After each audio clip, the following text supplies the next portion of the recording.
Oh, and I just thought of something. Welcome to Not Your Mama's Manifestation.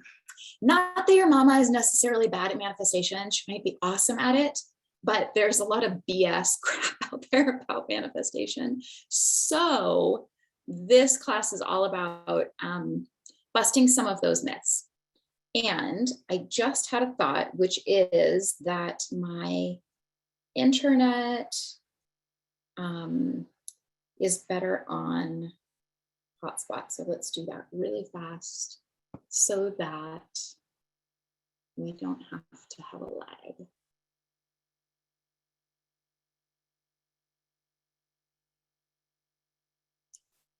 There we go. Now we should be set.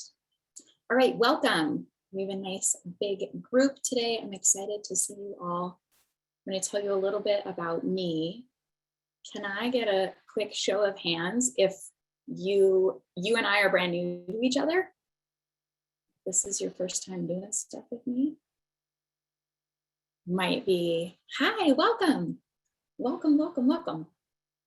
So I'm Cara. I have been, let's see what's the fastest bio I can give you, because we're going to try to cram a whole bunch of, we're going to try to cram a couple hours worth of stuff into 90 minutes, which I'm really good at because I talk fast. So that's what we're going to do tonight. I was working on the agenda and I was like, uh-oh, this isn't 90 minutes worth. So we're going to do our best. Please have pen and paper handy, and please be as focused as you can. You can only get out of this what you put into it. The whole point of this tonight was to be a big thank you to everyone in my community, everyone who hangs out on the mailing list and lets me talk with you that way and engages in social media and all the things. So this is a big thank you class. This is the whole purpose of this class. I have been working inside of and studying energy work and what do we want to say, like intuitive development and spirituality for 23 years, 22 years, something like that. I've been teaching this stuff for 14 years. I teach a lot of intuitive development. So I teach people how to harness their intuitive superpowers, your psychic gifts, if you can get away without cringing from that word, which I know is so cringeworthy. I really, really, really enjoy the super spiritual and the super grounded, and I like to have this nice blending of both. A couple of important things for tonight. I swear like a sailor. So if you have children in the house and you don't want them to know the F word yet, please put in earphones. If it offends you, I apologize. Please just change the word to whatever you like. You can make me say something super ludicrous. Perfect. Just make it the way you like it to be. I am a big fan of irreverence. I think it is a really, really powerful tool. And so we're going to play with it a little bit tonight. I'm sure you will hear all sorts of irreverent things come out of my mouth. And part of that is because we get way too serious about things like manifestation and spirituality and all the stuff. I am a medium and an intuitive, and you can give it whatever name you like. They're all kind of stupid, really. But I talk to energy and I talk to people's higher selves, and I've done thousands of readings and talked to thousands of higher selves, your soul, your spirit, whatever you like to call it. And you know, people who've passed on and beings. And I have never, ever, ever, ever met one that's like so serious. They're full of irreverence and silliness and sarcasm and playfulness and they use it on purpose to like play with us and try to coax us out of that overly serious thing that we can get into. So this is a playful place. Let's see, was there anything else that you needed to know before we dive in? I don't think so. We're going to go through some of the main myths and misunderstandings that are rampant in manifestation. First, let's figure out what manifestation is. So people talk about or think about manifestation as getting your stuff, right? I want something and then I get it, and that's manifestation. And yeah, it's not wrong. It's fun to get your stuff, but I love it because I feel like it's this collaborative, really, really miraculous, as in it feels like miracles, kind of dance that you get to do with the universe. And plug in whatever word you like there for goddess, God, the all that isness, creator. But you get to dance with that energy that's making everything. And I think it's so much fun and so rewarding and so delightful to get to be in that and witness it, instead of just let life happen to you. Instead of just always be reacting to life, getting to be in a place where you get to dance with it on purpose, and it's fun and exciting. So that's what I love about manifestation. That's where my passion lies. If you are new to manifestation, or if you are an old hat at it, it doesn't matter. The more we play and practice anything, the better you're going to be. And we're going to actually actively do some stuff tonight. That's why you need your journal, because we're going to be playing in it. So just because you are someone maybe who's been to the gym 10 million times doesn't mean you're not going to be served by spending another 90 minutes at the gym. So that's what this is. You're going to go spend 90 minutes at the manifestation gym. And if it's your first time, great, you get to learn how to use all the tools. If you have never explored the work of Abraham via Esther Hicks, they are who I consider to be the front runner and still winner, not that it's a competition, of best teachers on manifestation and the law of attraction. They wrote the book called The Law of Attraction. So most of what everybody is teaching is really from that original source. And it's still, I think, the best. And I've studied their work for a very, very, I don't know, decade and a half or something. And so I'm combining everything I learned in that, and also everything I learned from people's higher selves. So it's right from the horse's mouth, what people's higher selves teach me about the manifestations of that particular person, what it all means. So you're going to get a blending of that tonight. The first two myths and misunderstandings that we are going to bust tonight are: you have to be careful what you ask for, and you have to know what you want. Both are BS. And I'm going to play, again, I promised you some irreverence. I'm going to play in the irreverence of this tonight. If this is something that you've heard said, I don't mean to diss anyone. All I mean to do is actually fill in the gaps. We talked in some of the copy for this that it's a lot like Swiss cheese, where there's a bunch of holes. So when people use sayings like thoughts become things, that's awesome and true-ish. And it's a great soundbite for us to remember. You would want to like tattoo that on your arm, or sticky note it to your forehead, or wear it on a shirt to remind yourself. But if you were getting a little too heady about it and thought every thought that you had became a thing, you would start to really get pretty riddled with anxiety, probably. And pretty soon you would also start to realize, like, I thought about $1 million 5 times. I don't have $5 million yet. What's happening? So there's a whole bunch in there that is missing. So we're going to play with some of this tonight. I want to give us a little bit of grounding before we start. So if you'll find a seat where you can have a nice upright spine. And I don't care if you hold still or not. If holding still is not fun for you, then just stay in movement. If closing your eyes causes you anxiety, then keep them open, or just maybe let them get lazy, like soft focus. If it feels okay, there you go, Sean is dancing. If it feels all right to just close your eyes, then you can join me there. Wherever you are, just notice your breath.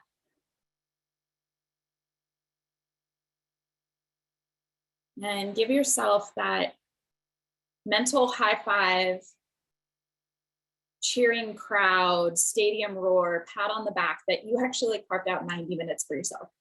It was a big deal. It's a really big deal.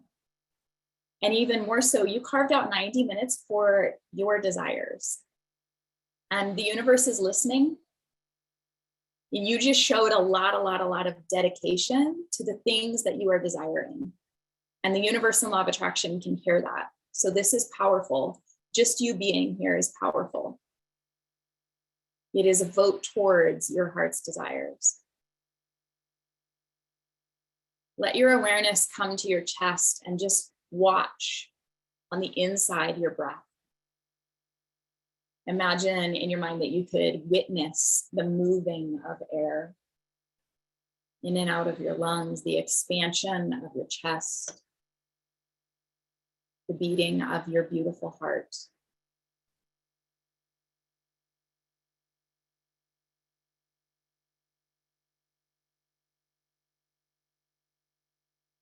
And then I want you to move your awareness to your hips and feel the seat beneath you. And then move your awareness to the bottoms of your feet. And what do you feel? Are your feet in shoes? Are they on the floor? Maybe you're barefoot and you can feel some air. And then imagine your awareness down further beyond your feet through the layers of the earth, all the way to the very centermost point in this heartbeat of Mother Earth.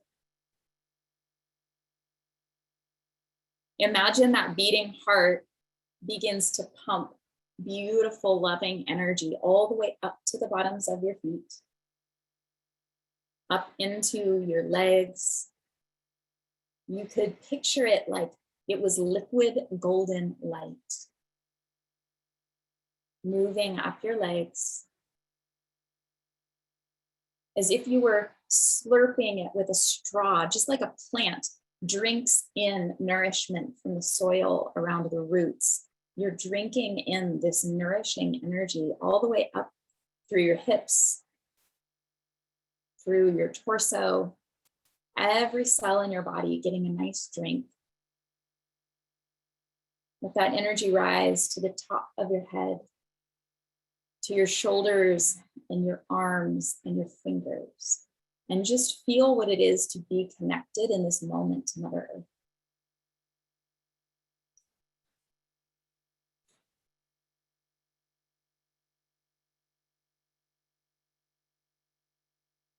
And I want you to see if you can call up the feeling of desire in this moment. What does desire feel like in your body? What does it emotionally feel like?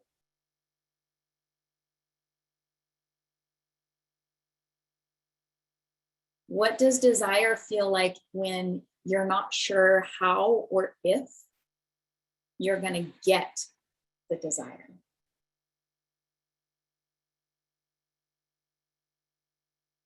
And now, what does desire feel like when you know beyond a shadow of a doubt that it is coming? It's on its way to you. See if you can let that move through your body. Really focus on that feeling. What is the feeling of wanting, desiring, and knowing it's coming?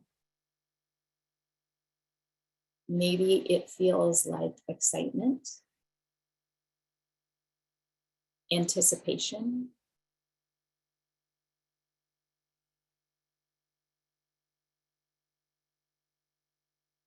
Can you hold that feeling?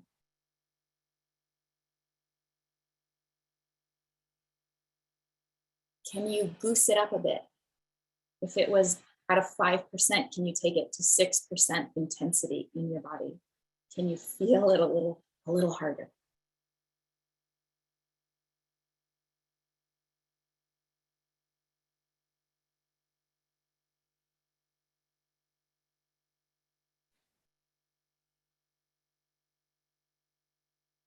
Take a big breath in. Exhale, make some noise. Ha. Whenever you're ready, you can open your eyes.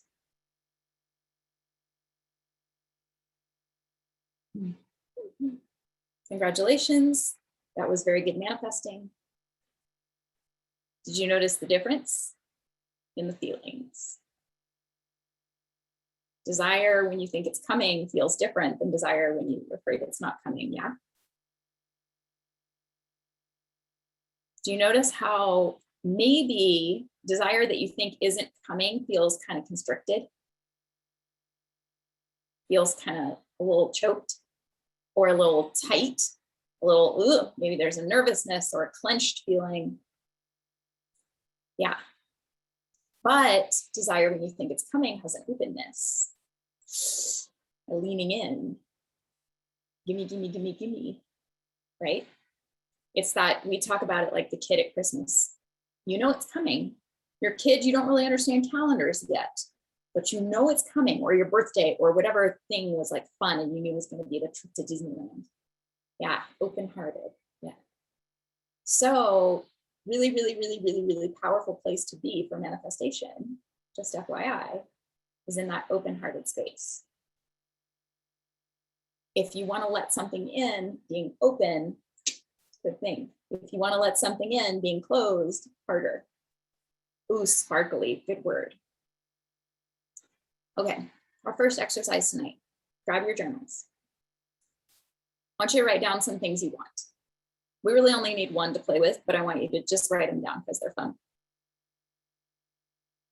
Do you know what you want? If you don't know, who cares? This is one of the myths that we're busting. I find it hysterical that people think and then teach that if you don't know specifically what you want, you can't manifest it. Huh? My entire life is a misproving of that. I'm not actually very good at dreaming big. I'm actually pretty terrible at it. I've worked at getting better, but I'm like pretty terrible. And if you know me at all and know the life I lead, you'd be like, that doesn't make sense. Because I have a pretty amazing life. And it wasn't always this way. Pretty much all the really big, cool things that have happened in my life, I didn't really dream them up. I am not this creative.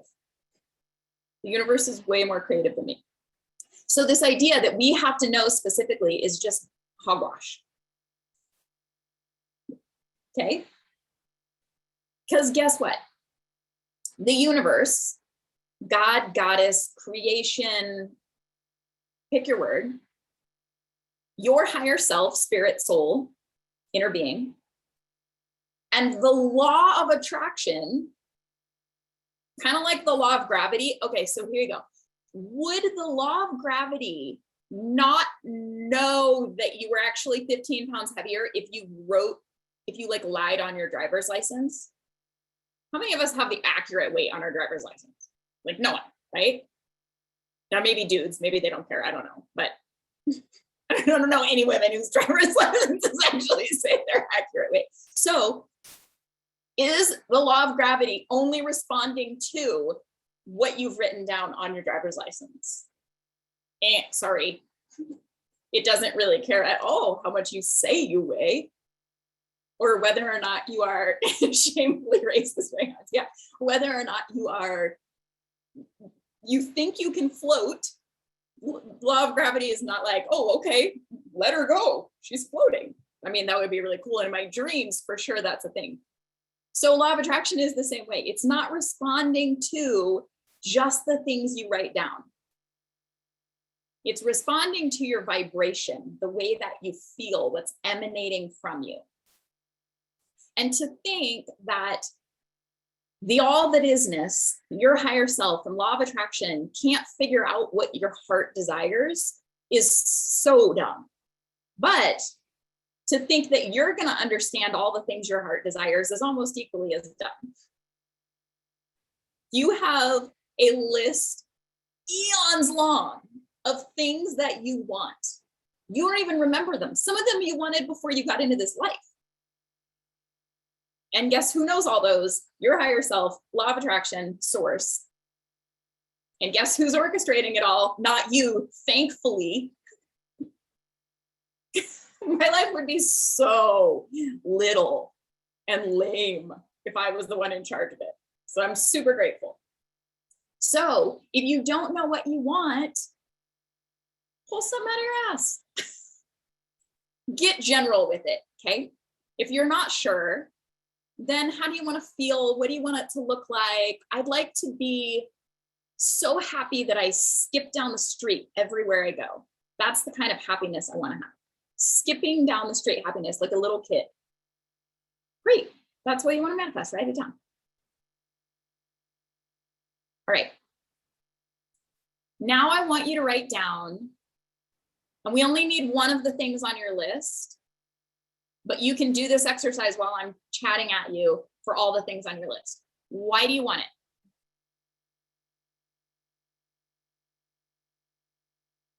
It is amazing how often we don't answer this question.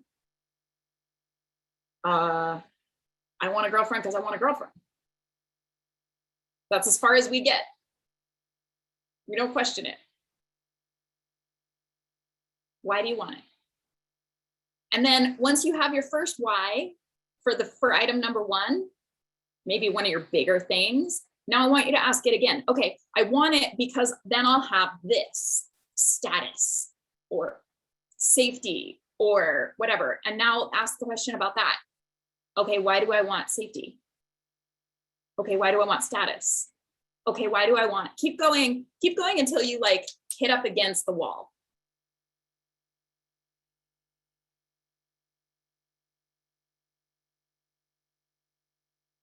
Interestingly, as you play with these, you're going to notice some overlap. If you've written down a list of things that you want and you get to the final stage of the why, you're going to notice some overlap. So pick one of those things and close your eyes for a second, or like let your gaze get lazy. And I want you to imagine that you have it. And you have a good manifestation, you have a good imagination. So I want you to use your imagination to flesh it out. What does it look like when you have it? What does it smell like?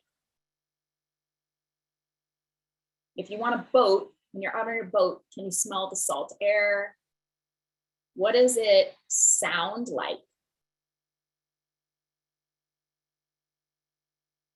If you're looking for that lover, is there a sweet sound of her giggle when you say something funny? What does it physically feel like? Can you feel the caress on your skin? What does it taste like?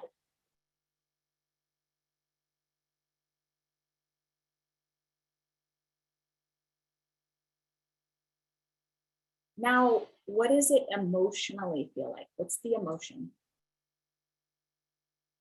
You're standing here and these wildest dreams have come true and this is now your norm. What's the emotion? Do you feel content, peaceful, giddy, in love, celebratory?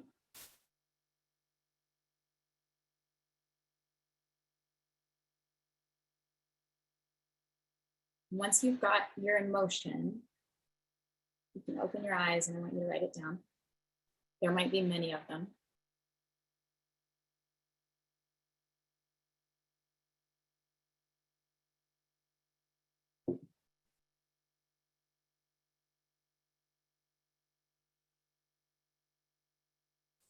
And I want you to see if you can narrow down to one emotion. Maybe you just pick one thing on your list, like the biggest thing that you want to manifest, and narrow it down to what's the one emotion that you're trying to get to.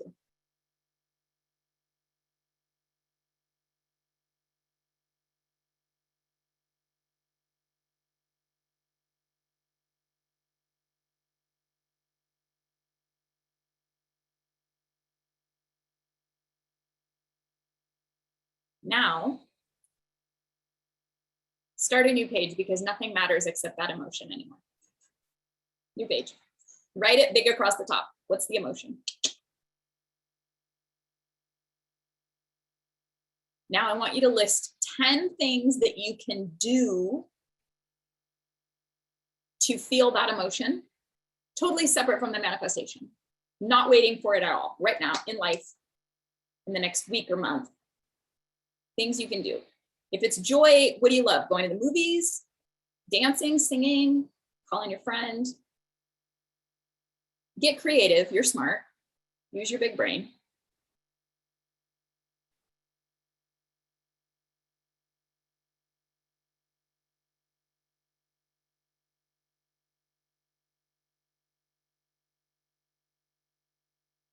Then I want you to list 10 things that you already do that make you, times you already feel that emotion in your life, like regularly. I feel joy when my dogs are wrestling. Just pure love and joy. Things that are already going on in your life that bring out that emotion.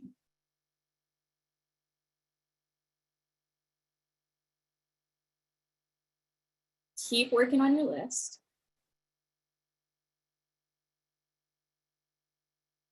This is the important part.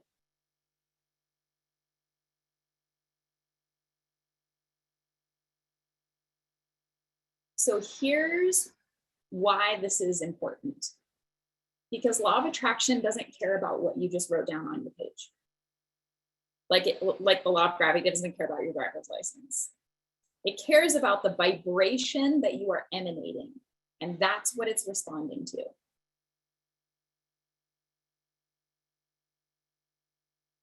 You only have 2 jobs when it comes to manifestation. Want it and let it in. That's it. You've done all the wanting for 100 lifetimes. You're going to do plenty more, but you don't have to practice that one. It just happens naturally.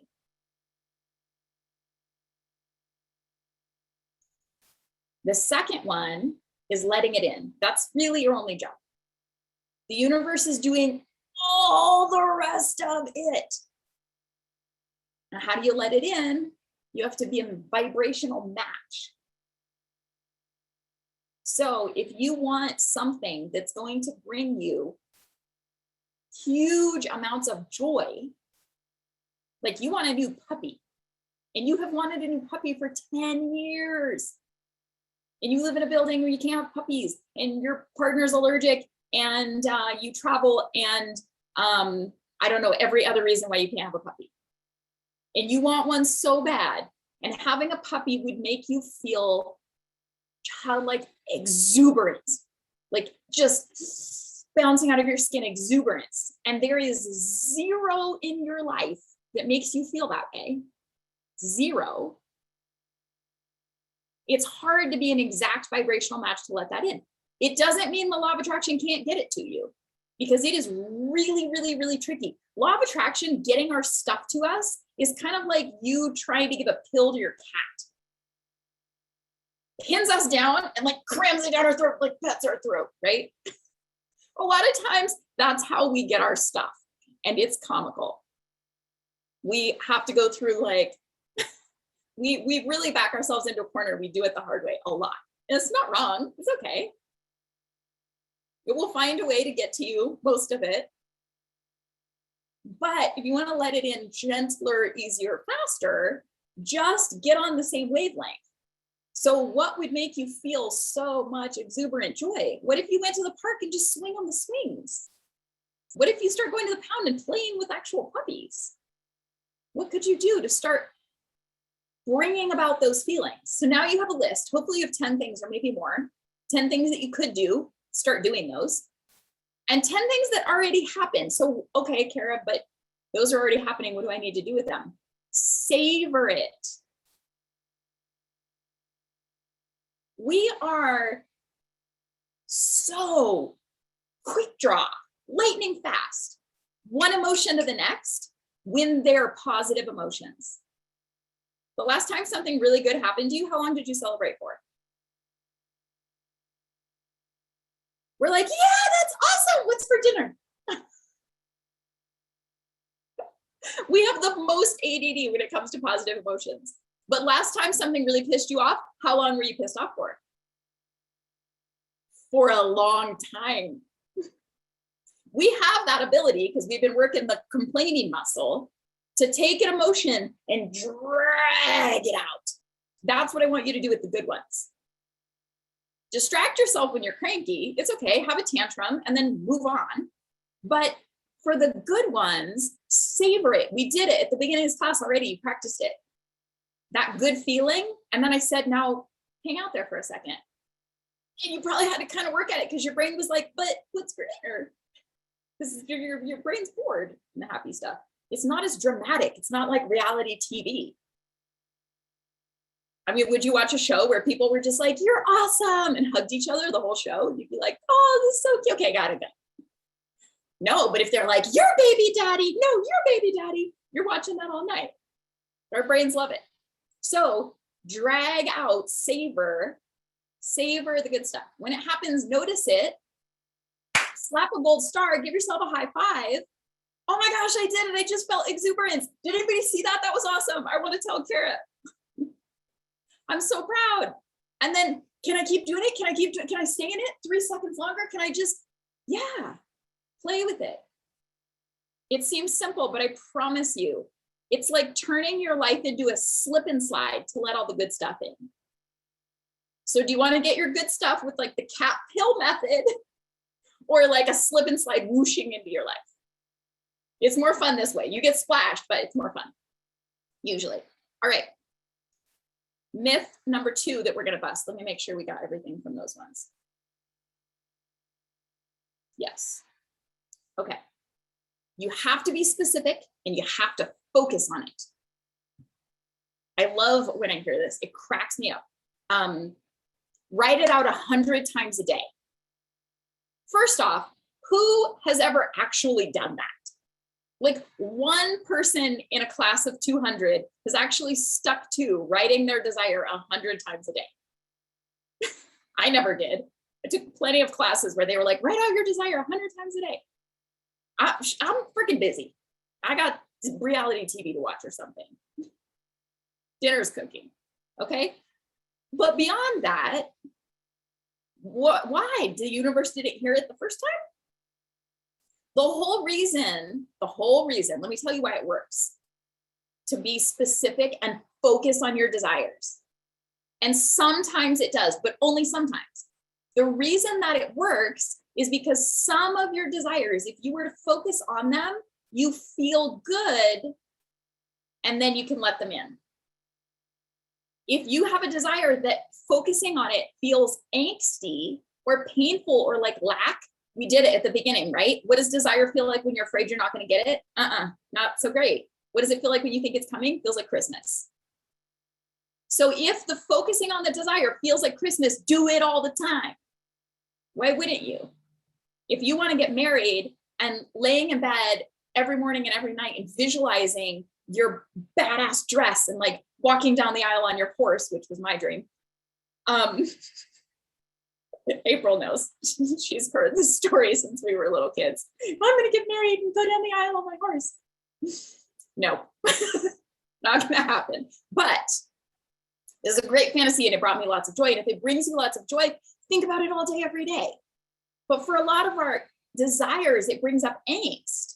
So why would you focus on something that shuts you down again and again and again? That's the worst thing you could do. Don't focus on your desire. Go look at the sunset. Stop thinking about it altogether. Every time you think about it, be like squirrel and change the subject. You're going to let it in so much easier. Because at least when you're distracted and just like lollygagging through life, you might be at kind of like a neutral vibration. How are you feeling? Like, okay.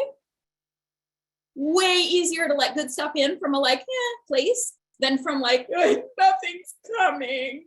I'm never gonna get here. I have wanted this for so long. Okay, we've all been there. I have spent many times there. It's very hard for law of attraction to get your desire into you from that place. It has to wait till you go to sleep, right? Okay, so you don't have to be specific. and you don't have to focus on it unless it's going to feel good, then do that. Thanks, Jen. Jen's up for my drama. I'm trying to keep you guys entertained. Are you guys still writing? Keep writing if you've got stuff to write. All right. Now I want you to look down your list and I want you to answer the question, just numbers 1 through 10 or 1 through 5, whatever you want. How big is your angst about each of those things? So 0 level angst would be like, oh man, when I think about one day having my boat, I just get so excited. And when I think about one day not having my boat, I'm like, you know, then I wouldn't have to pay for it and take care of it. So that's cool too, right? Totally neutral. Everything feels good. 10 level angst is like, I don't get this boat. I am not doing life anymore, universe. Luckily, the universe doesn't mind if you say that to it. I've done a lot of bargaining. If you don't, it's totally fine, completely allowed. And if it makes you feel better and like you're gonna get your thing, do it all day. All right. So levels 1 through 10 or 1 through 5, whatever you want. How great is your angst?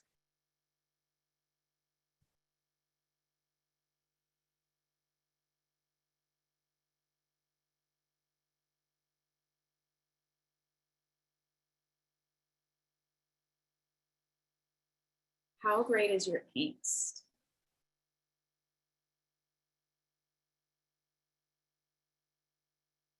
Now, what's the feeling of you not getting this? How would you feel if it didn't happen? What's that feeling? Don't get too wrapped up in it, just write it down real quick.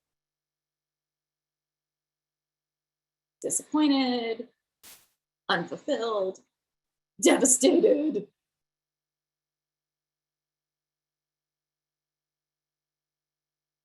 It's okay, because the more you want it, the more important it is to you, the stronger the emotion. Defeated. Ooh, yeah. Yeah.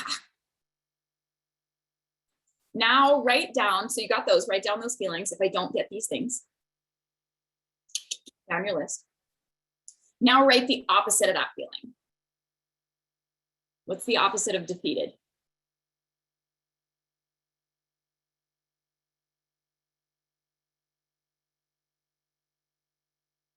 And you can share these. Successful. Nice, Tammy. Yep. So write that down.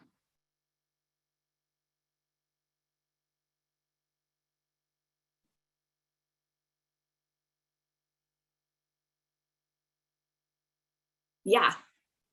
Jen says, I can't imagine not getting these things. So unimaginable. It could be a feeling.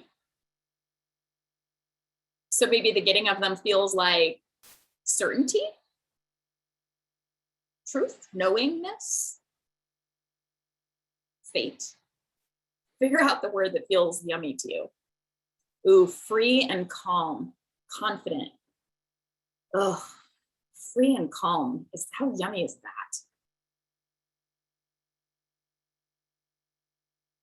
All right.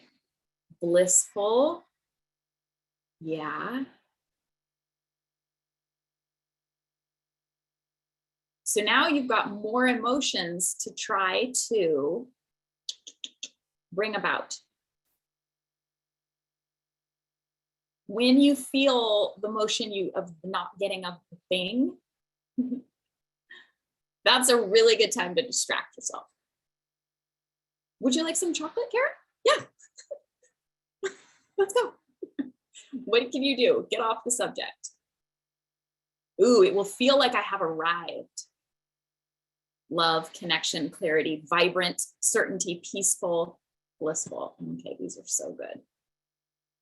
So you've got some homework now. You've got some things to start cultivating in your life. Because I'll tell you a secret. Blissful, peaceful, calm is probably the root feeling, or at least tied into a whole bunch of the things you want. A whole bunch of the things you want. So if you can start practicing those vibrations, like tuning yourself to certain frequencies, like a radio dial, so many of the things you want get to slip and slide in. Oh, Jen, excellent, excellent. Not getting it feels lonely. Great. So if you have a lonely story, if you have a repeated feeling of loneliness, or you see loneliness creep up, or you've got a story like, I'm always so lonely, really, really, really big thing to shift, because that story is getting in the way of that manifestation. Because when you have such a story and you're vibrating loneliness, law of attraction is going to bring it to you and prove your story to you. And you've got this really big opportunity for law of attraction to deliver loneliness to you by not promoting and bringing you the thing. We prove our stories to ourselves again and again and again and again. We are so powerful at it that the people in our lives become puppets to our stories. Have you ever had someone, maybe you're like a friend who is always there for everybody, you're really intuitive, you always call when people are sad, you're so good, this is like your super skill, right? And you're really, really, really good at this. And you have a friend who, you've probably experienced something like this. You've probably been on both sides of this, actually, if you think about it for a minute. You have a friend who has a story that everybody lets them down, and no one's there for them in their time of need. And inevitably, it will be that one friend that you happen to be off of Facebook that day and didn't see their request for help, or their text message to you when they were like, I'm really struggling, got lost in the ethers and didn't get delivered for 6 days. And you were like, I never, ever, ever would have not been there for you. And it's not your fault. That's their story, and you are a puppet, my friend. If you can catch a hold of it, you can say, no, I'm not willing to play out your story. Not willing to play out your story.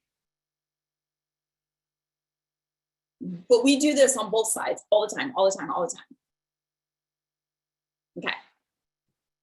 Now, whoopsie, pull up my right notes. Okay. Now we're going to stretch your capacity.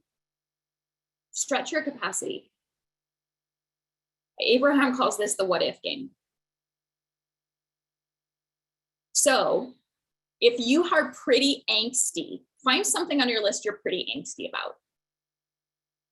And your angst might show up as disbelief. So what do I mean by angst? When you think of the thing, you're like, that's not very likely.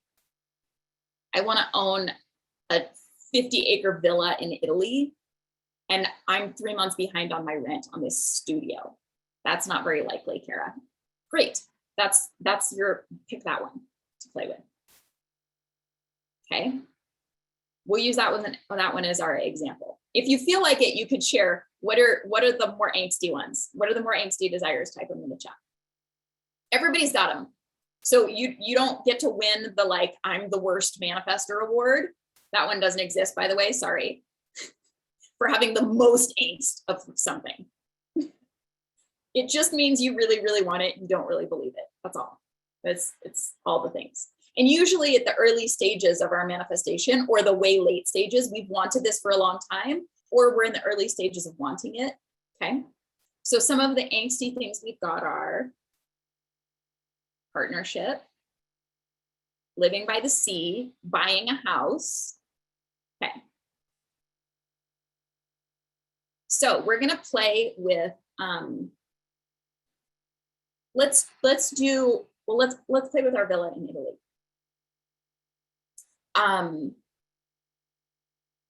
Let's play the what if game with our villa in Italy. So the way this game works is that you stretch your mental capacity. I'm a big fan of this because it's very challenging for law of attraction to let things into our life when we see one and only one avenue.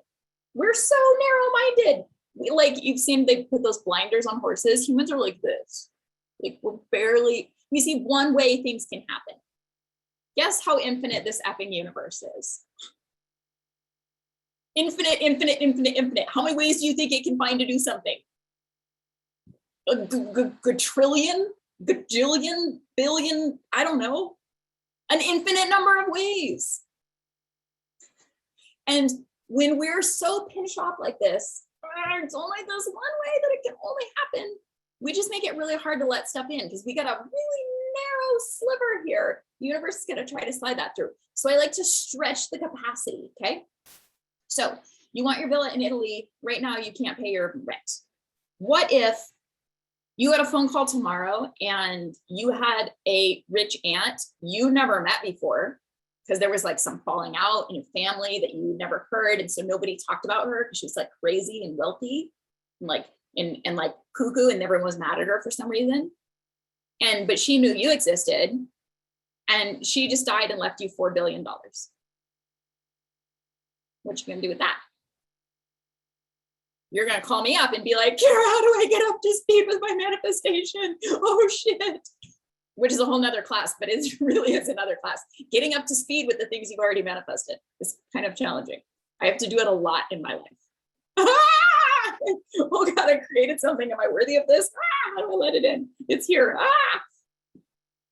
Okay, what else? Let's say, oh, did you know this is actually true? There are small towns in Italy where the government will pay you to come buy an old kind of falling apart like orchard or olive oil place and come and live at it and work at it and fix it up because the little towns are dying. Everyone's moving out of them. They have an aging population. That's a real thing. So maybe you just get rid of your studio and move straight to Italy, right? What if you and 10 of your best friends got together and said, you know what? I think we want to do this. And you're like, but I don't have any money. And they were like, but you've got the credit score, my friend. We have the cash. We're all going to chip in a little bit, but we have crap for credit. So we're going to form all around you. We'll be the backers. We're going to use your credit score. We're all going to get this loan. And it turns out we only need $20,000 to start things off. And we're going to start this place in Italy. And then we're going to take sections of the year where we each go out and live there and work at the property. Can you see this? Actually, I don't care if you can see it. Can you feel it? Can you feel the expansion of the capacity? Like, what if?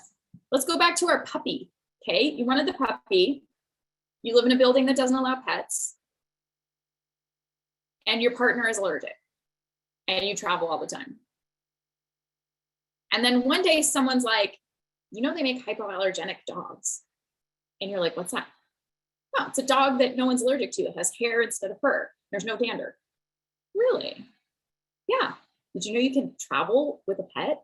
And did you know that in this country, state, I don't know, this is different per state, you cannot get turned down for a rental or in a building if it legitimately is an actual like seeing eye dog or therapy dog.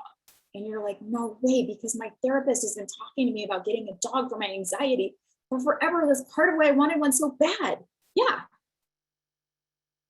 So you can get that. And all of a sudden, all of these things that were impossible roadblocks, now there's a possibility. Now we have a possibility. So I want you to take a minute and I want you to write down, to play the what if game with your most angsty desire. What if? These are not things you think are going to happen, but if you can take your window that's this big and stretch it out to here, it might spring back to this. Okay? And that's way bigger than it was. Okay. I'm going to plug in my phone so we don't lose Wi-Fi.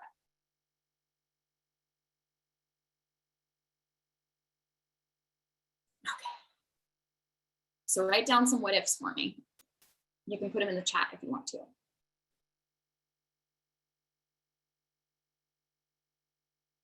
Ooh, paying off all debt and student loans and saving $100,000 by next year. Nice. I want to be a global success.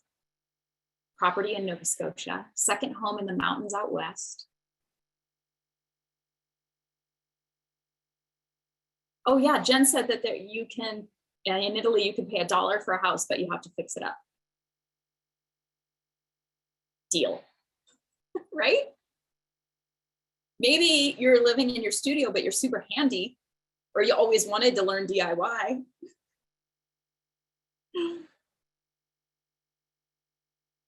We get stuck so much of the time with this really, really, really narrow focus of what we think is possible.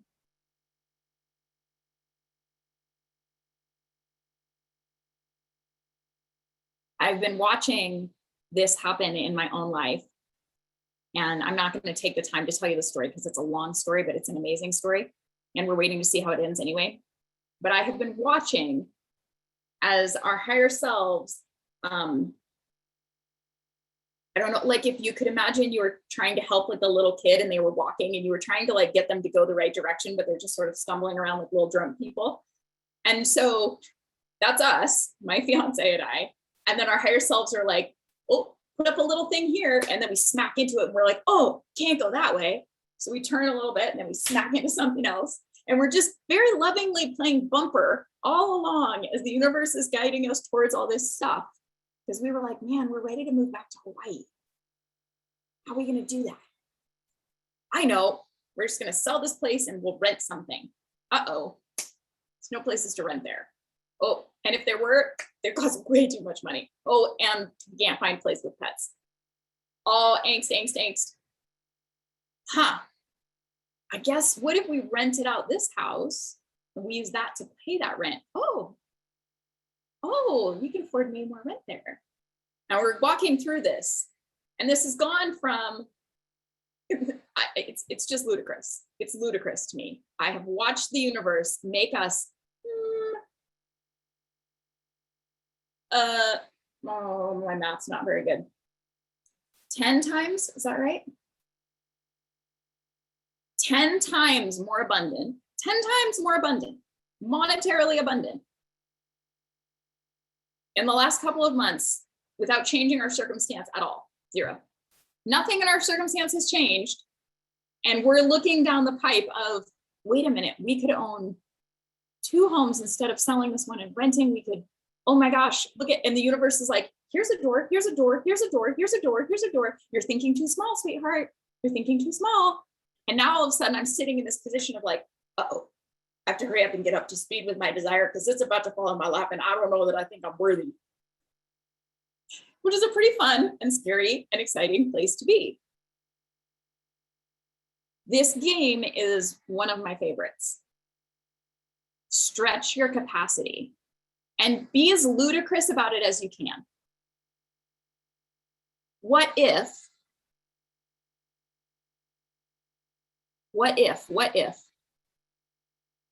How many possible ways can you think of? You got a big old brain. How many ways has your brain figured out that the whole world's going to end and you're going to die and all the terrible things you're afraid of are going to happen? Lots of them. So exercise your big old brain. You got a piece of paper, you're sitting here. How many ways can you think of that the thing you want could possibly come about? It's a dare. Sometimes that helps. Okay. Next myths we're going to bust or expand upon. Well, some of them are misunderstandings. If it doesn't come, you screwed up. And if you think something negative, you attract it. Okay. No, and I mean maybe a little bit kind of. Here's the piece about manifestation that the vast majority of people do not understand. You are attracting. You, human, you are attracting. But so is your higher self. Who do you think has more votes? Who do you think's hanging out in the vibration of all the things you want all the time? Your higher self. Thank goodness. If it was true that Every time you thought about something bad, it would have manifested. So many of us would have been smashed with an anvil like Wile E. Coyote, or gotten run over by a train, because we have all thought that, okay? We have all thought that. We have all had those fleeting, freaky thoughts like, oh my gosh, what if I fell down the stairs and impaled myself on the shovel I'm carrying? And then my brain shot everywhere. Does that happen? No. But we think of it, because your brain's just chatterboxing away. Like, oh, what if? Your brain's good at the what if game, but doesn't always play it in the happiest way. But luckily, your higher self isn't doing that. Your higher self is always, always, always hanging out in the vibration of the things that you want. Always. That's how the universe sneaks that pill down your throat. This is the loophole. If it was only up to humanity to manifest, and we had to try to hold the vibration, we would have imploded a long, many eons ago. Because we're negative and grouchy a lot, like a lot. But your higher self isn't. Not at all. And you're both calling things in. So now let's talk about if it doesn't come, I screwed up. This is a big pet peeve of mine. These are all pet peeves of mine. But I promised myself I wasn't going to do this real soapboxy. So you're welcome, because this is not soapboxy, Cara. Okay. When I talk to people's higher selves, again, thousands, that's a lot of conversations I have had over all these years. When I talk to people's higher selves, I have never, ever, ever, ever, ever had one say, you blew it. Good going. We lined it all up for you and you blew it. You should have gone through the green door. You went through the red door. What do you want us to do? You're an idiot. Never, ever, ever, ever, ever, ever, ever, ever.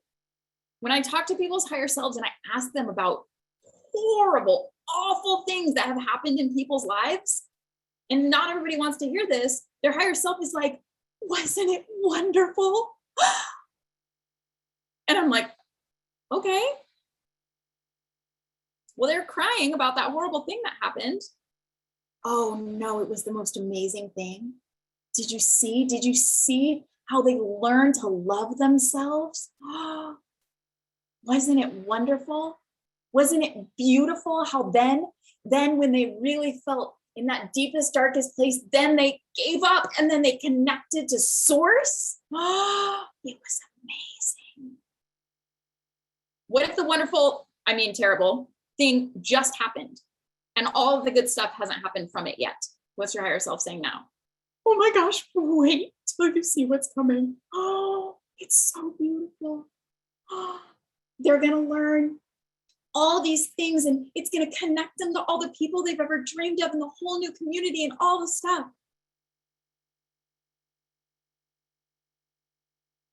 I look back on the horrible things in my life and I wouldn't change any of them. I wouldn't go back and redo them, but I wouldn't change them. I'm sitting here doing this work in the world with you because I suffered through years of suicidal depression. It's a good trade-off. I'm the most joyful person I know. I am good at bliss because I lived with a lack of it so profound, it was like not being able to breathe. And during that time, my higher self was like, this is awesome. You're doing so good. Because my higher self could see the whole future. Time and space don't exist for your higher self. My higher self is looking forward like, oh my God, you're making such a huge life for yourself. You're doing so good. Look at you. And it's getting you to start on this journey. And now you're talking to us and it's also wonderful. So when we think I screwed up, I'm like, did I manifest wrong as a person? because I created those years of horrible, painful, awful depression. If I had known about some of this stuff, I might have been really hard on myself. If I had thought that, that would have been terrible. I would have felt way worse. But I wasn't. I was manifesting beautifully. I was manifesting a life bigger than anyone I had ever known had this big, beautiful, amazing reality. I wasn't doing it wrong. Now, if I had known about this, I might have been able to do it a little easier. Might have not had to stay in the shitty parts as long, for sure. But I was just fumbling my way through.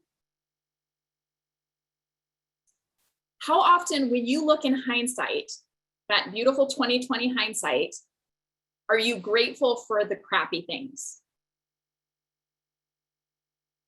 Very often. How often, when you look in hindsight, can you see the silver lining?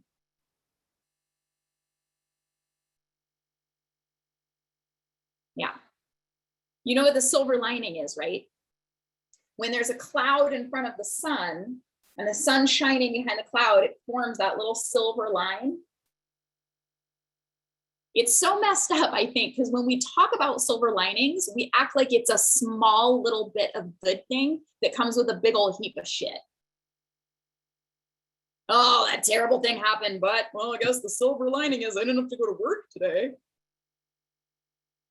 But that's not what a silver lining is. A silver lining is, hey, psst, this bad thing is a little cloud, and behind it is the whole motherfucking sun shining. That's how good the good stuff is. It's just temporarily eclipsed for a second by a piddly little cloud that's going to dissipate in a few minutes anyway. Which one of these is more powerful? Which one has longevity? How long do clouds last? Not very long. How long does the sun last? Really, really long time. Silver lining is a big deal. That's how your life is. So I want you to write down some of the things that you've experienced that in hindsight, you were like, actually, awesome stuff came. Because this is evidence for your brain. One of the not so helpful things that we do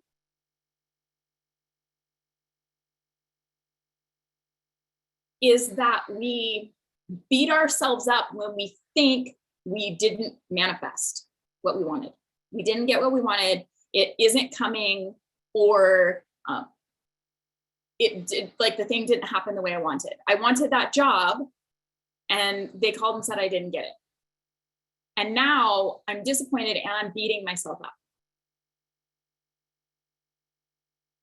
And what's the vibration of beating yourself up? Now you're just making it worse. Okay.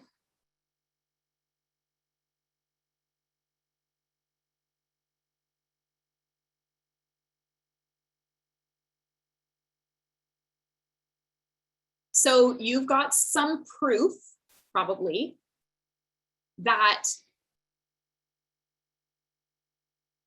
good things sometimes come in crummy packages. Yeah?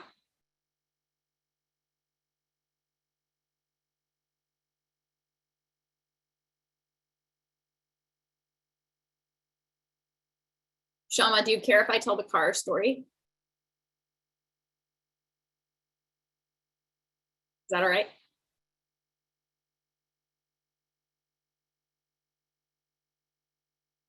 think so. Oh, you just lost audio.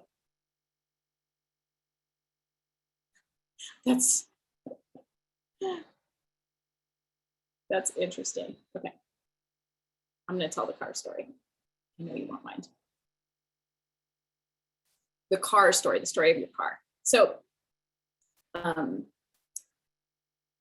Shama called me one day and was like, oh no, I got into an accident. I'm okay, everything's fine, but it totaled my car. The insurance said it totaled my car. And I was like, that's awesome. And he was like, I forget sometimes if I can hear people's higher selves, it doesn't mean I should say it. But I was like, you've been talking about wanting a new car and not knowing how to get one for ages. The universe just bought you a new car. A couple days later, I get a picture and he's like, look at what the universe bought me. He's in this brand new zippy little red car. And I was like, universe is amazing. You don't have to get in an accident to get your new car, but sometimes it's the fastest, easiest way. And how would he have, I'm sure that he tells that story, like, this is how the universe bought me the car. But if he didn't know that, how would he have told that story? Oh, that one terrible time I got in an accident. It was terrible. Totaled my car. It was so stressful. It was terrible. Well, yeah, for a day or two, a couple days later, you had a brand new car. You're still driving this awesome car. Sometimes it's about our perception. So we get this idea, like I said, he wanted a new car. He had one idea of how that was going to happen. He was going to have to save up a bunch of money and figure out how to do it. And it seemed impossible. And the universe was like, we got you. Oh, but you're vibrating that it's impossible. All right. And you're vibrating that things are hard. Okay, we're going to have to get creative about this. I know. We'll bring it to you in a way that feels hard. That way, it's still a vibrational match and you get your new car because your higher self's like, bring on the car, baby. I'm lining up. I'm queued up. I got this. I got this. Okay. All right. Now we're going to do one of my favorite manifestation practices. I'm going to give you 5 whole minutes on this one. I'm going to tell you a quick story about it because it seems simple. It is simple. It seems so simple you might want to overlook it. So when I first met my fiance, he'd been saving up for years and working on this big dream he had, and it was to rent a house up in the mountains here in Colorado, in Breckenridge or somewhere, where he could snowboard for the whole season. And that required a lot of money and the ability for him to work remotely. And he had been working for years to make it happen that could happen. And he had just gotten there. I got the cash and I got it set up that I can work remotely. And I finally it's gonna be amazing. And then he had to find a place. And he spent months trying to find a rental. And he had the money and he had the ability and he already lives here and he couldn't find anything. So he tasked his best friend, who's his lawyer, and was going to come and snowboard too. All right, this guy is going to do it for sure. He works on it. Month, nothing, no luck. He tasks his other best friend who's going to come and snowboard. All right, you work on it. Calls every day, checks all the places, all the agencies. They're on Airbnb. They're on all the things. No luck. Finally gets down to the wire. The season starts in 2 weeks and he's devastated. I'm not going to get it. I missed my chance. I had my one shot and I blew it. I had everything queued up. It was like all the things came together and I can't find a rental. There's nothing. They're all gone. And I was like, okay, you want me to try? And he was like, please. I was like, okay, I'll work on it tonight. The next morning I wake up to a message. I do this practice. This is the only thing I did. Next morning I wake up to a message. I don't know what you just did, but the dream house that I didn't get just came back on the market. I already called the agent. I don't know how you did that. Later that day, he had the house. We lived in it for 6 months. It was gorgeous. It was an amazing house on the side of a hill. This is what I did. Oh, wait, there's one more piece of that story. 6 months later or a year later, he wants something. And I was like, great, why don't we do a manifestation practice? He calls this my voodoo. He started being like, can you do your voodoo thing on this now? I've got this big thing coming up for work. And if this doesn't go right, it's so stressed. Like it could be the whole business. Can you do your voodoo thing on that? So he saw over and over this thing work out. He doesn't know what it is. He never asked. So one day I was like, hey, why don't you do it with me? Let's do it. And I explained it. And he was like, you just want me to write it down? This is a waste of time. And that's when I was like, this is my voodoo. Remember how I got you the house in Breckenridge? Remember how I got you through that big deal? Remember how you got through the thing that it looked like was going to shut down your business? And he was like, well, let's get to writing. all serious, all of a sudden. So this is how it works. I want you to, yes, you should all, Jen, you should all just tell me what to manifest for you. It's much easier. It's much easier to manifest for someone else because I have 0 blocks. I could care less. I mean, of course I want him to get the house, but like, whatever, it's no skin off my nose. I want him to be happy, but super easy. No blocks over here for someone else. So I want you to write down present tense with as much detail as you can. The thing is already here.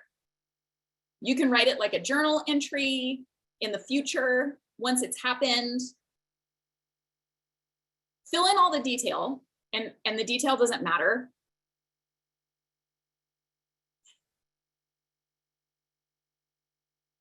So fill in as much detail as you can. I'm going to give you 5 minutes. Here's what matters. What matters is that you write until you feel it. If you pay attention, you'll notice there's a shift. While you're writing, you're going to start and it's going to be like, da, da, da, and it's going to feel like fairy wonderland. And then at a certain point, you're going to feel like, yeah. That's how far you have to write to. It doesn't matter. You can be as specific as you want. The universe is going to find the way to do it. So don't worry if you're like, oh, but I don't know if that's the best way. That's the universe's job. You're looking for the feeling inside of you. I'm going to do it with you. 5 minutes. Here we go. Remember, present tense. Present tense. So for example, I'm standing out on the porch. I'm sipping my morning coffee. And the colors of Tuscany are like, they're like nothing anywhere else I've ever been. Everything is this terracotta and this lush, olivey kind of green. And it's my favorite time of day. No one's awake yet. The sun's just rising. I can see some dew glistening on the trees outside.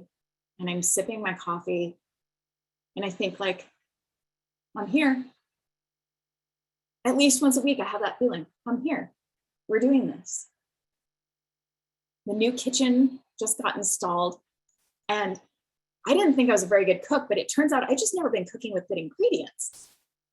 Because the pasta I made last night with that basil, oh, basil and I, we're having a mad love affair these days, right?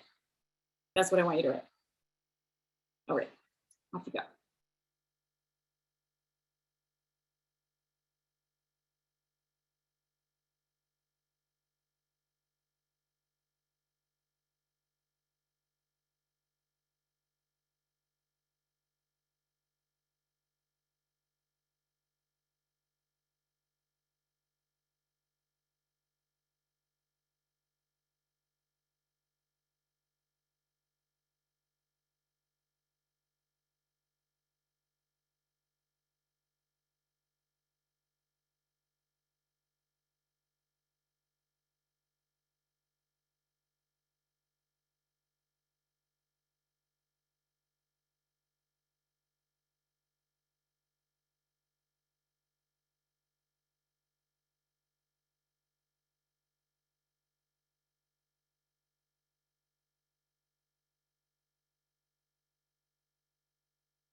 Did you get to the feeling? Did you get to the momentum feeling? Keep going. This will be your other homework assignment. So keep writing. I'm going to give you a recap because I really, really want you to get this idea that the tools of manifestation, the like systems of it, the most important thing you can do is find the ones that work for this particular manifestation. So I want everybody to understand that. We're going to do Q&A at the end here, but I want to do some recap. So if the desire feels yummy, then visualize it. If the desire feels scary, then stretch your imagination and play the what if game.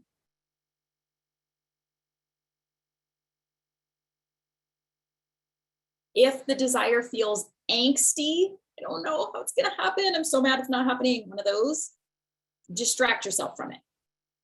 Get off the subject. Go eat a cookie or a carrot stick. Call your friend. Go watch Netflix. Just get off the subject. If the desire feels unclear and muddy, then go really, really general. Really, really general. Now, I have another secret for you. At the bottom of your journal entry that you just wrote, or when you get to the finish of it, I want you to write this or something better.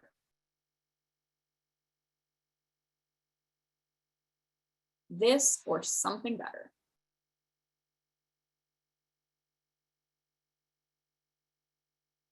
Whenever something that I want doesn't work out, I go, oh shit, something better is coming. That was as big as I could dream. Something better is coming. I got turned down for that job.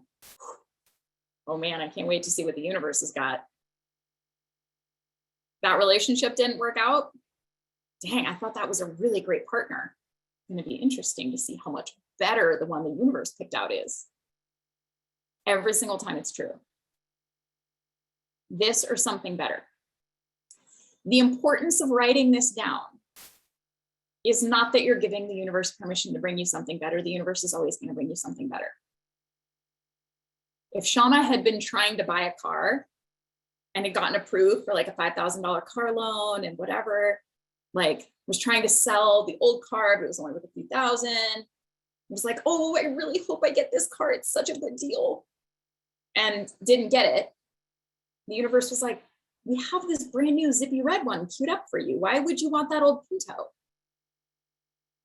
Besides, the transmission's about to go out in that one. And it could feel like, oh no, or it could be like, I wonder if the universe has a brand new zippy red car queued up for me. This or something better opens our possibility.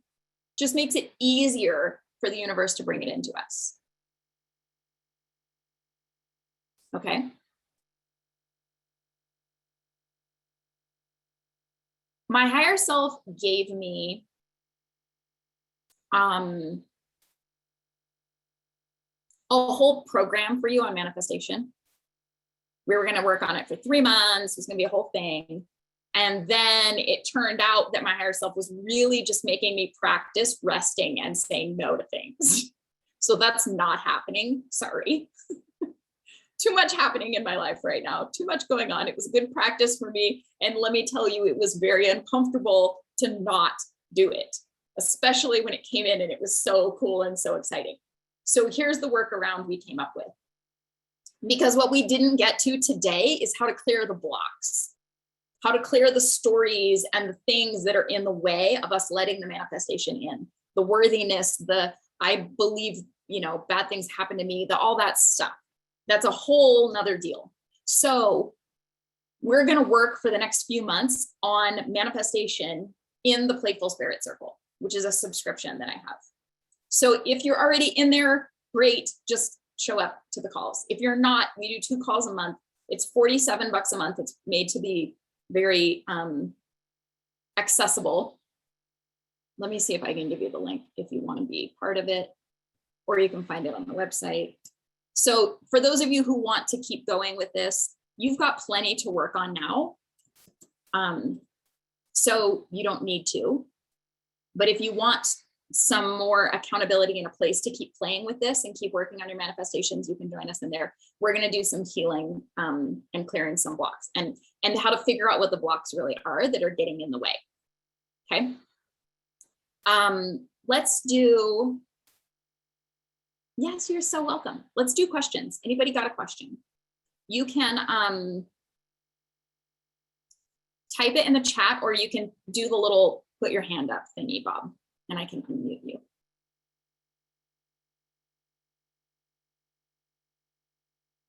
Oh, Kendra says the Playful Spirit Circle is so worth it. I'm so glad. I have so much fun getting to play with you guys. All right, no questions? Are you all just like glowing in the vibration of your desires right now? Yes, there will be a recording. It'll get emailed out tomorrow to everybody. Yes, yes. Okay, then let's recap a little more. If you get a question, just put your hand up or type it in. What's the most important, if you only did one thing, the most important thing to manifest everything you ever wanted? I didn't tell you this one. So this is a terrible pop quiz. The answer is enjoy the hell out of your life right now. Seriously. If you're having a ball and you're practicing enjoyment, appreciation, delight, whatever, you're enjoying your life right now, the universe is going to be like, great, you're in the vibration of appreciation and enjoyment. You get a whole bunch of stuff you're going to like, get ready. I was in a restaurant once. I was in France in a restaurant once. And my dear friend and I were there. And French food is like, you can't call other food food once you've eaten in a restaurant in France, at least this restaurant. And we got dessert. I think we got food, maybe a little bit, but mostly we got dessert. And we ordered everything on the menu. And we didn't know that from where we were sitting, the kitchen had a view to us. And most of the people had left, that we were kind of like around the corner. So there were still some people, so we weren't being super rude, but no one could see us. And so we just let ourselves enjoy it. And we were like, oh,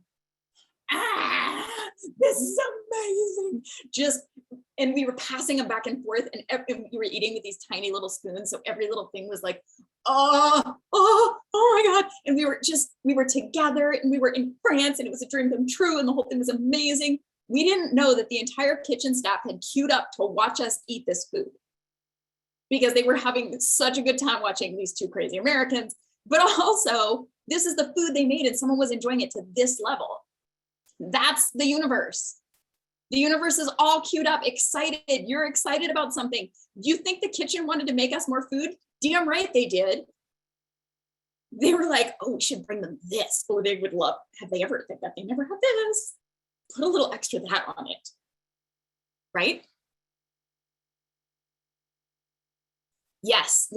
Okay. Did you say when it's scary, the best thing to do is the journaling exercise? When it's scary, wait, let me go back to my notes. Then you stretch, play the what if game. When it's scary, play the what if game. And if you can feel what the scariness is, so for me, expansion in my business feels glorious. The scary thing is, what if the haters come? Brings up my old witch wound. Uh-oh, villagers and pitchforks. Here I go at the stake again. Who's gonna attack me now? Not because this is a thing that happens in my life. This is an illogical kind of fear, but it comes up. So I play the what if game. What if? And I have a whole list of them. What if I don't do any posting on social media ever again? What if everyone was just always nice to me? What if the whole world could see where my heart was coming from? And so they never mistook my words, and they just knew that it was coming from love. What if I never had to look at another comment again because my team did it all? What if, and I play this game and I stretch and I stretch and I stretch until my nervous system is like, okay, I guess the business can grow. And then it does. What's the exercise for when it feels muddy and unclear? Go general. Oh yes, I'll read the list again. So go general. So when it feels muddy and unclear, like, do I want to live in Europe or do I want to live in the States? I don't know. There's pros and cons. This is how we figure things out as humans. I'm going to make a pro and con list. I'm going to ask everyone else's opinion. Okay, because the universe knows, so you could just let the universe figure it out. So go general. Well, you know what I want? Wherever I live, I want to have really nice neighbors. I want to really love the place I want to live somewhere that feels good. Okay, universe, make me live somewhere that feels good and has nice neighbors. Thanks. See you later. Go general. I'll read the list again. If it's yummy, visualize. Here, I'll paste it for you too. If it's scary, stretch your imagination and play the what if game. If it's angsty, distract yourself. Distract yourself. And if it's unclear, go general. And now you can see why everybody's 3-step formula for manifestation doesn't work all the time, because they're all different.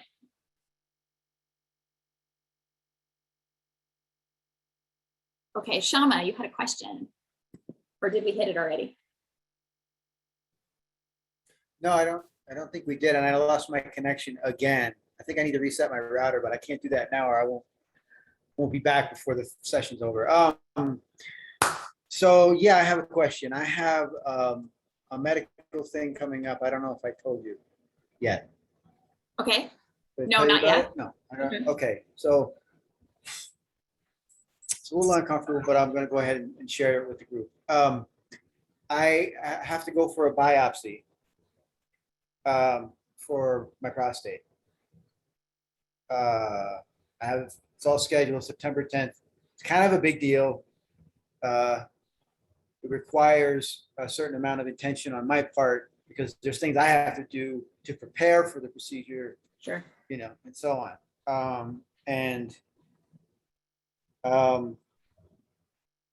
So I'm wondering with something that's that specific, this thing is coming up.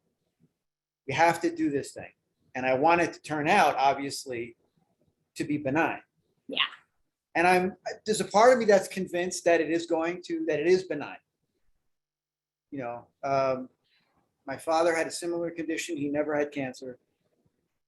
So there's a part of me that can kind of rely on that and be like, he was okay. I'm going to be okay. You know, yeah, whatever.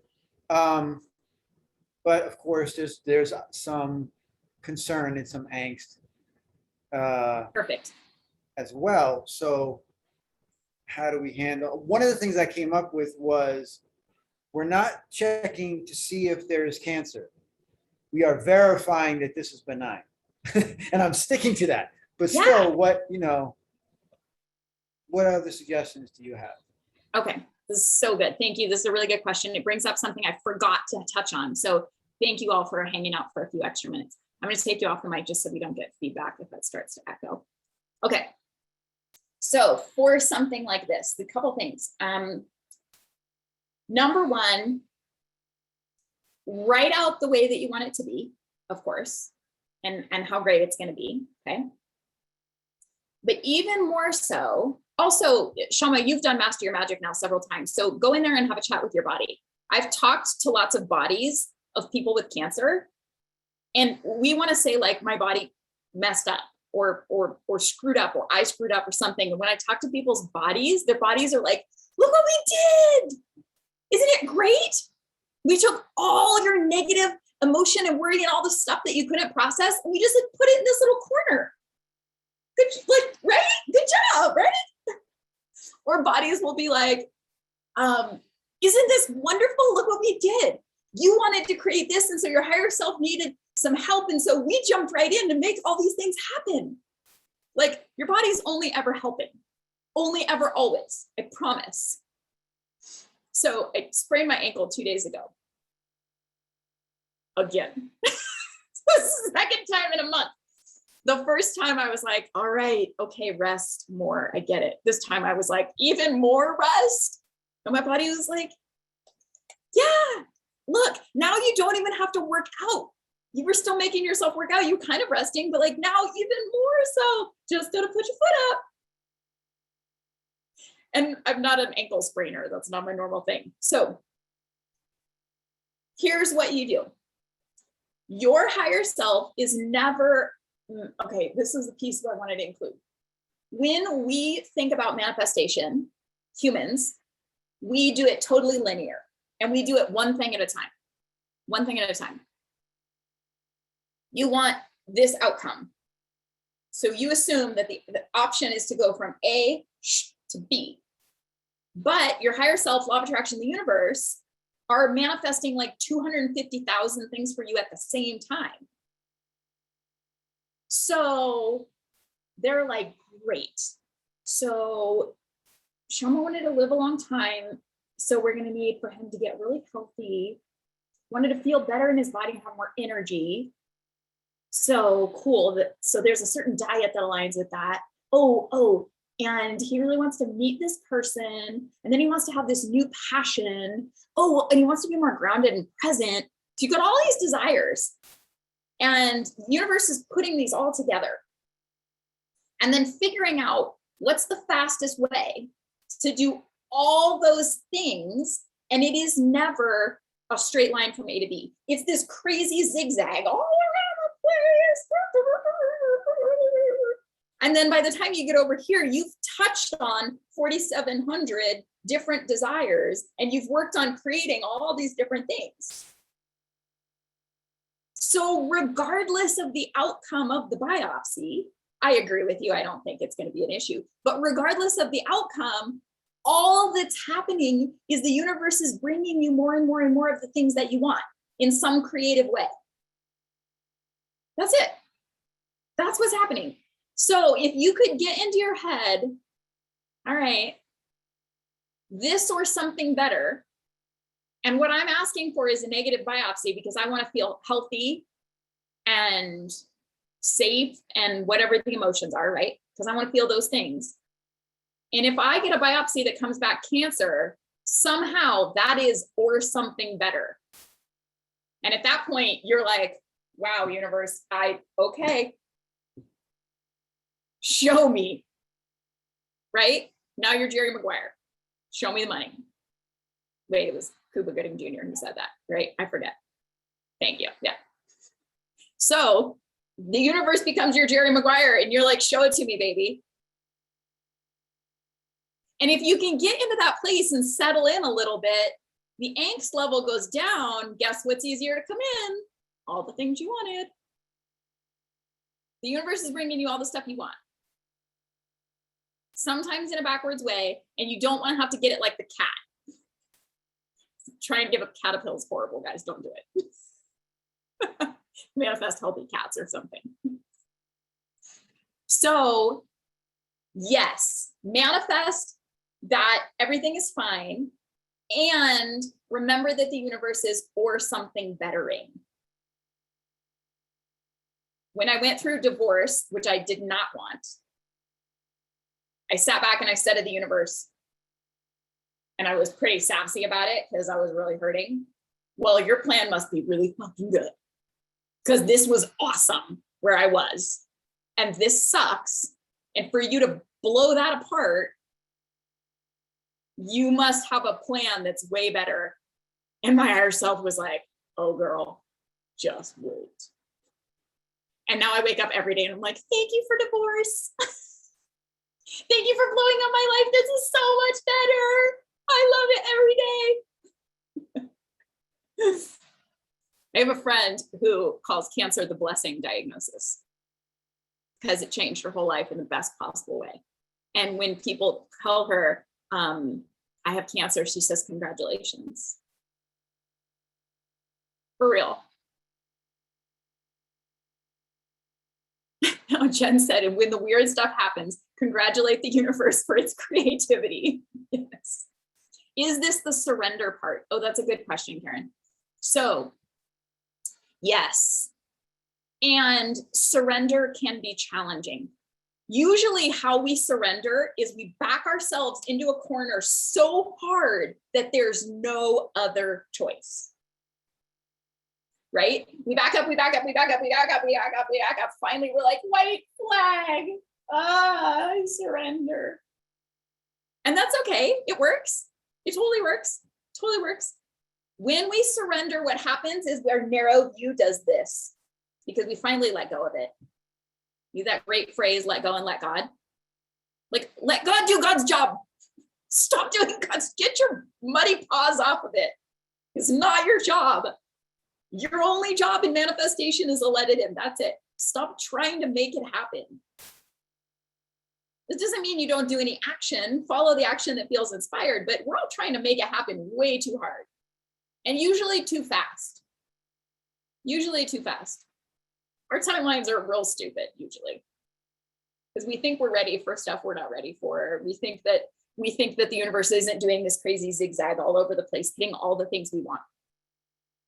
So yes, that's part of the surrender. Exactly, Shama. Shama said, maybe my life partner is a nurse. There you go. And one of the cool things about surrender is that when you get good at it, it doesn't feel like that anymore. It feels euphoric because it's not blind faith, it's utter knowing. All right, universe, I give it to you because I know beyond the shadow of a doubt, because I have proven it to myself again and again and again. I have seen it, the evidence of it in my life and the lives of people around me. Your plan's better than mine. And I know it. And I know you're working on my behalf. And I know it's all for my highest good. And I know good things are coming to me. So by all means, surrender, surrender, surrender, surrender. It's yours. It always has been anyway. Why am I trying to drive this car? I don't even have a steering wheel. I'm in the back seat. All right. Great questions. I love you all. Yeah, exactly, Stephanie. Just driving blind here, universe. Oh, one more question. How do we align with this idea of inspired action? Okay. Here's what people do all the time. And this is why your higher self doesn't always tell you what's coming. If you're confused, it's because they haven't told you what's coming yet. It's because you're going to botch it. No offense. It's what we do. So here's how it works most of the time. You get the thing. Your higher self is like, we're going to be on Oprah's talk show. I don't know if Oprah still has talk show, whatever, podcast, something, right? Probably. We're going to be in her magazine. And you're like, oh my gosh, we are? That's awesome. Okay, great. And then your brain kicks in, who put it in charge, and it starts telling you all the things that you need to do. And now you're hiring someone and you're sending emails to Oprah and you're reaching out to the publicist and you're doing all these things and it goes nowhere. And your higher self was like, we didn't tell you to do any of that. All we did was tell you one day that's going to be the thing. All of that was wasted. It's just you running around in circles and then being really mad at us. This is why we don't tell you stuff. Only your higher self isn't all sassy. Your higher self is like, oh my gosh, look how cute she is. Oh. She's figuring it out. We know it. She's figuring it out. Because what your higher self meant was like, when you're 62 and you discover the cure for cancer on accident by scraping some new kind of mold off your bread and eating it, then you're going to be on Oprah. Not for any of the things you thought, not for any of the reasons that you wanted. And guess what? You didn't have to do anything for it. So that's how it usually goes, okay? To not do it that way, here's how it works. Every tiny baby step, you have to wait for it to feel good and inspire. Every single tiny step, every single tiny step, every single tiny step.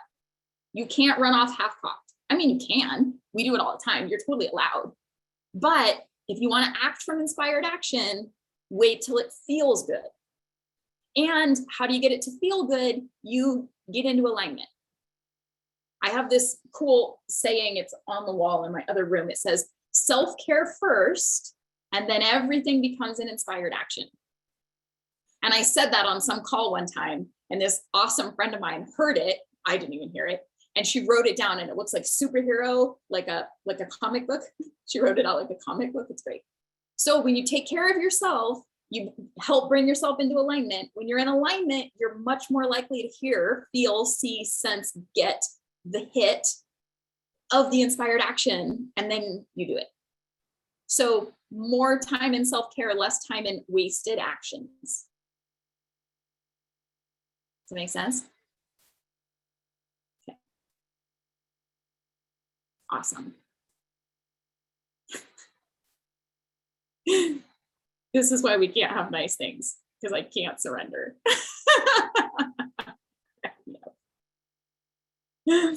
Okay.